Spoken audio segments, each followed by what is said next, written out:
సినిమాలలో సహజంగా నటిస్తారు. సహజంగా ఉండేలా నటిస్తారు. నిజ జీవితంలో కూడా నటించే వాళ్ళని పక్కన పెడదాం. బట్ సినిమాల్లో ఈ నటించడం కంటే జీవించేటటువంటిది కొన్ని పాత్రలు నచ్చినప్పుడు చేస్తారు. లేదా అవతల మనిషి నచ్చినప్పుడు అలా జీవిస్తారు. 'రష్మిక మందన', 'విజయ్ దేవరకొండ' జంట వాళ్ళకి సంబంధించి చూసినప్పుడు, ఆ 'గీత గోవిందం' అప్పుడు చూసినప్పుడు అందులో ఆ కళ్ళల్లో సహజ నటన కనిపించలేదు. జీవం కనిపించింది. ఆ మెరుపులు కనిపించినాయి.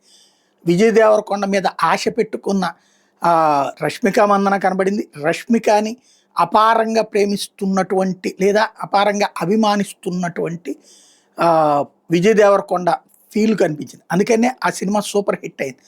ప్రతి మాటలో, ప్రతి పదంలో, ప్రతి హావభావంలో, అట్లాగే ఫైనల్‌గా ఆ సినిమా మొత్తం వాళ్ళిద్దరి కెమిస్ట్రీ బాగా వర్కౌట్ అయింది. సినిమాల్లో నటించే కెమిస్ట్రీ వేరు, దాంట్లో పర్ఫెక్ట్ కెమిస్ట్రీ వేరు. అది బాగా సక్సెస్ అయింది. అప్పటినుంచి అందరూ అనుకుంటోందే వీళ్ళిద్దరూ డేటింగ్‌కి అక్కడికి వెళ్లారు, ఇక్కడికి వెళ్లారు అన్నటువంటిది. కొన్ని రూమర్స్, కొన్ని ఫోటోసు, అలాగే అతను వచ్చిన విమానంలోనే ఈ అమ్మాయి దిగటం ఇట్లాంటివి చూసినప్పుడు బయట వాళ్ళకి ఒక రకంగా చెప్తూ వీళ్ళిద్దరూ కలుస్తున్నారన్నటువంటి ఫీలింగ్ అయితే వీళ్ళిద్దరూ డేటింగ్ అనేటువంటిది అనేక పత్రికలు, యూట్యూబ్‌లు అందరూ చేస్తూ వచ్చారు.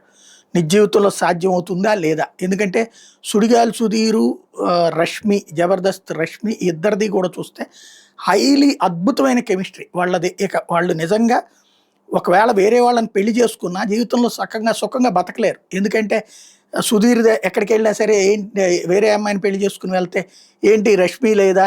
'రష్మి' కాదా ఈవిడ వదిన అని అడిగే పరిస్థితి. లేకపోతే 'రష్మి' పెళ్లి చేసుకుని వెళ్తే ఈయన చేసుకున్నావా? సుధీర్ దగ్గర అయితే బాగుండేది కదా అని అడిగినా ఆశ్చర్యపోనక్కర్లేదు. ఎందుకంటే సమాజంలో న్యాచురల్‌గా మాట్లాడే సహజ సిద్ధమైనటువంటి మాస్ క్యారెక్టర్ మొహానే అనేస్తారు. అంతగా వాళ్ళిద్దరి కెమిస్ట్రీ ఎంత అందులో 'జబర్దస్త్'లో ఎన్ని జంటలు ప్రయత్నాలు చేసినా పర్ఫెక్ట్ కెమిస్ట్రీ వర్కౌట్ అయింది వాళ్ళిద్దరికే. వాళ్ళిద్దరూ మరి పెళ్లి చేసుకుంటారో లేదో తెలియట్లేదు. పాపం ఈ మధ్యన సుధీర్‌కి సంబంధించినటువంటి మాటలు వింటుంటే 'రష్మి' కళ్ళ వెంట నీళ్లొస్తున్నాయి. అటు సుధీర్ అసలు ఆ ప్రస్తావన తీసుకురావట్లేదు. కాబట్టి వాళ్ళిద్దరిది ఓన్లీ ఆన్‌లైన్ కెమిస్ట్రీ అనుకోవడానికి లేదు. ఫిజికల్‌గా ఇద్దరి ఫేసుల్లో కూడా ఆ కెమిస్ట్రీ ఉండేది. ఇప్పుడు సుధీర్ తన కెరీర్ కోసం అమ్మాయిని పక్కన పెట్టేశాడా? అమ్మాయి తన కెరీర్ కోసం పెళ్ళొద్దనుకుందా? ఏంటనేది తెలీదు గానీ ఆళ్ళిద్దరూ కూడా పెళ్లి చేసుకుంటే చూడముచ్చటగా ఉంటది. ఈ ఇద్దరి జంటలకి సంబంధించిందే ఫిల్మ్ ఇండస్ట్రీలో గానీ, అభిమానుల్లో గానీ. బుల్లితెర హీరో, హీరోయిన్‌లు ఆళ్ళిద్దరు, వెండితెర హీరో, హీరోయిన్‌లు వీళ్ళిద్దరు. వీళ్ళిద్దరిది ఇప్పుడు ఎంగేజ్‌మెంట్ అయిపోయింది. అత్యంత సన్నిహితుల మధ్యన 'రష్మిక మందనను', 'విజయ్ దేవరకొండ' మధ్యన.